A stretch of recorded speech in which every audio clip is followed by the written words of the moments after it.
देखिए भैया हमारे पास जो है क्या दे रखा है आपकी थर्ड क्वेश्चन में कि हमारे पास एक वृत्त के अंदर है ना दो जीवा है, दो कोण है और वो कोण हमने ले ली ए बी और सी डी।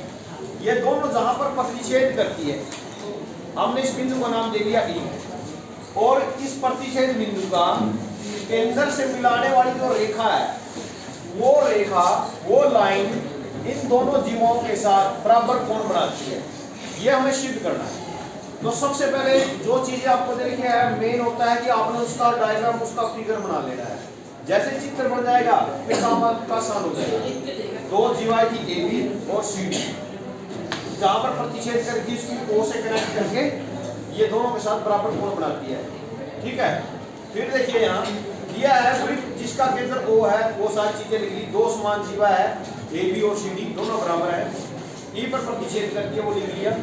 सिद्ध करना है कि जो ए ई ओ कोण है वो आपका डी ई ओ के बराबर है। ठीक है ना, या डी ई ओ के बजाय आप है ना यहाँ एम ई ओ लिखो, एम ई ओ, क्योंकि हम जो है ये जितना छोटा तो बात तो एक ही है, ए ई ओ भी उतना ही है जितना एम ई ओ है। ठीक है, इसीलिए हम यहाँ पर डी ई ओ के बजाय एम ई ओ लिख लें, एक ही बात है। तो इसलिए मैंने यहाँ पर क्या लिखा एम ई ओ को आपने एम ई ओ के बराबर दिखाना है। उसके बाद हमारे पास जो रचना है वो हमने क्या किया, केंद्र ओ से एक लंब ड्रा किया, ओ एम जो आपकी जीवा ए बी पर, ओ एन जो आपकी जीवा है सी डी। ये करने के बाद आगे हम जो है प्रूफ स्टार्ट करते हैं इसका। यहाँ ट्रायंगल ले लिया हमने, ट्रायंगल ओ एम ई, ये रहा ओ एम ई और दूसरा ले लिया ओ एन ई। ये दोनों जीवों में देखिए बेटा कौन कौन सी दोनों जो ट्रायंगल है इनमें कौन कौन सी चीज जो है कॉमन है। सबसे पहले ओ एम जो ओ एन के बराबर होगा, जो ये परपेंडिकुलर ड्रा किया केंद्र से दोनों जीवों पर ये बराबर होगा।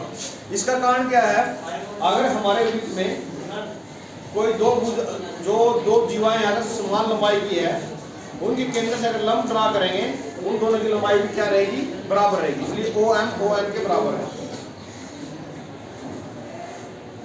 उसके बाद जो ये एंगल है ओ एम ई, ये आपका ओ एन ई के बराबर होगा। क्यों होगा, क्योंकि बेटा जब परपेंडिकुलर ड्रॉ किया है तो ये यहाँ पर 90 डिग्री का कोण बनाएगा, इसीलिए ओ एम ई और ओ एन ई दोनों 90 डिग्री है, दोनों बराबर है।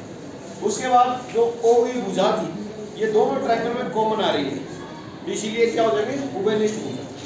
फिर आपने यहाँ देखा कि दो भुजाएं हमने बराबर दिखा दिया, एक कोण बराबर दिखा दिया। फिर इसका मतलब क्या, दो ट्रायंगल के अंदर हम भुजा कोण भुजा सर्वांग जैसे नियम लगाएंगे, इसको इंग्लिश में हम बोल देते हैं साइड एंगल साइड कॉन्फ्रेंसी रूल। तो इस रूल से ये दोनों ट्रायंगल ओ एम ई और ओ एन ई दोनों क्या हो गए, सर्वांग हो। अगर दो ट्रायंगल आपके सर्वांग हो जाते हैं तो फिर एक इसी जो सर्वांग त्रिभुज होते हैं उनकी एक प्रॉपर्टी होती है congruence property of congruence triangle से, कि बाकी जो कंपोनेंट बच गए हैं वो भी बराबर हो गए। लेकिन हमें सारे कंपोनेंट ना लेके सिर्फ वो चीज लेंगे जो हमें प्रूव करनी है। इसीलिए जब ये दोनों ट्रायंगल ओ एम ई और ओ एन ई दोनों सर्वांग हो गए थे तो मैंने इसलिए लिख दिया ओ ई एम आपका ओ ई एन के बराबर होगा, और वही यहाँ पर आता है, इसलिए O E M is equal to O E N. अतः सिद्ध हो गया है कि अगर दो समान जीवाएं एक वृत्त के अंदर अगर प्रतिच्छेद करती है, उनके प्रतिच्छेद बिंदु से केंद्र को जोड़ने वाली रेखा उन दोनों समान जीवों के साथ बराबर कोण बनाती है। यही हमने प्रूव कर। तो ये था हमारा थर्ड क्वेश्चन। उम्मीद करता हूँ कि आपको अच्छे से समझ में आया होगा। आइए हम चलते हैं फोर्थ क्वेश्चन की तरफ।